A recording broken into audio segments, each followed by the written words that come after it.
Hi అందరికీ. Welcome to Moni life vlog. ఈరోజు మన వ్లాగ్ ఏంటంటే మా చిట్టల్లి కోసం అయితే పన్నీర్ రైస్ అయితే ప్రిపేర్ చేస్తున్నాను అనమాట.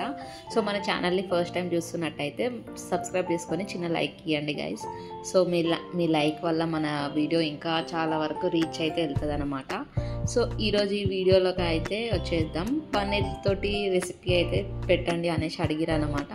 వాళ్ళ కోసం బేబీ కోసం పన్నీర్ రైస్ అయితే ప్రిపేర్ చేస్తున్నా. నేనైతే చిట్టల్లికి ఎప్పుడు పన్నీర్ రైస్ అయితే పెట్టలే. ట్రై చేద్దాం, తన గిట్ట పెడదాం, తింటుందా, ఏం చేస్తుందో అది చూద్దాం అనేసి నేను ముందు రెసిపీస్ గిట్ట పెట్టినా అనమాట. ఆ వీడియోస్ గిట్ట మంచిగా వచ్చినాయి వ్యూస్.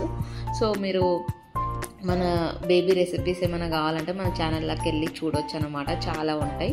ఇంకా ఏమైనా కావాలన్న గిట్ట మీరు మనకు కామెంట్ చేసేస్తే నేనైతే మీకు చేసి చూపిస్తాను అనమాట. మంచి బ్లాగ్ అయితే తీసి పెడతాం మీకోసం. ఇక్కడైతే పన్నీర్, టమాటో, ఆనియన్స్, కొంచెం క్యారెట్, నేను క్యాప్సికమ్ గిట్ట యాడ్ చేద్దాం అనుకున్నా కానీ అయిపోయి లేకుండే అనమాట.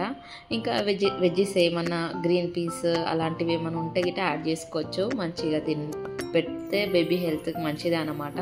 వెజిటేబుల్స్ ఏవి పెట్టినా బేబీకి హెల్దీయే కాబట్టి మనకి హెల్దీయే, బేబీకి హెల్దీయే. మా చిట్టితల్లికి ఆల్రెడీ 1.5 ఇయర్ అయితే కంప్లీట్ అయిపోయింది. ఏ ఫుడ్ పెట్టినా తింటుందన్నమాట. అందుకని నేను ప్రతి ఒక్క ఫుడ్ తనకు ఇంట్రడ్యూస్ అయితే చేస్తున్నా. అండ్ నేను ఏవే ఫుడ్స్ నా చిట్టితల్లికి పెడుతున్నానో అవి వీడియో తీసి బ్లాగ్ లాగా గిట్ట మీకోసం పెడుతున్నాను అనమాట. మీ పిల్లలు గిట్ట తినొచ్చు అనేసి వాళ్ళ గిట్ట ఇలాంటి రెసిపీస్ ఇంట్రడ్యూస్ చేస్తారనేసి. ఇట్లా అన్ని మసాలాస్ కొంచెమే కారం వేసిన అనమాట. ఎందుకంటే మా చిట్టల్లి తింటుంది.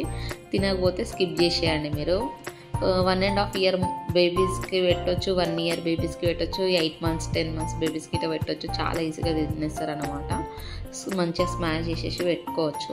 మా చిట్టల్లి నార్మల్గా తింటుంది కాబట్టి నేను పెద్ద పెద్ద పీసెస్ కట్ చేసి వేసిన. టేస్ట్ అయితే చాలా బాగుంటాయి. పన్నీర్ ఎంత హెల్తీయో అందరికీ తెలిసిందే అనమాట. అప్పుడప్పుడు పెట్టవచ్చు. వాళ్ళకిట ఇంట్రడ్యూస్ చేస్తే ఇలాంటి ఫుడ్స్ వాళ్ళకిట తర్వాత తినడానికి ట్రై చేస్తూ ఉంటారనమాట. మా చిట్టల్లి అయితే చాలా మంచిగా తిన్నది. టేస్ట్ గిట సూపర్ వచ్చినట్టుంది. కొంచెం అన్నం గిట పక్కన పెట్టకుండా తినేసింది. నేను ఫస్ట్ రైస్ కుక్ చేసుకొని తర్వాత పక్కన పెట్టి యాడ్ చేసేసిన అనమాట. టేస్ట్ మాత్రం సూపర్ ఉండే. ఇంకా మీరు ఎప్పుడైనా ఇలాంటి ఫుడ్స్ మీ పిల్లలకి ట్రై చేయకపోతే ట్రై చేసి పక్క పెట్టండి. ఎంత హెల్తీయో హెల్తీ అన్నమాట. వాళ్ళ హెల్తే మనకి ఇంపార్టెంట్ కాబట్టి ఇలాంటి చిన్న చిన్న ఫుడ్స్ అనేవి ప్రిపేర్ చేసి పెట్టండి. ఇలాంటి కంటెంట్ ఇంకా కావాలంటే మన ఛానల్ని సబ్స్క్రైబ్ చేసుకొని చిన్న లైక్ ఇవ్వండి. ఇలాంటి వీడియోస్ ఇంకా మీ వరకు వస్తాయి అన్నమాట. Please subscribe for such content guys. Bye.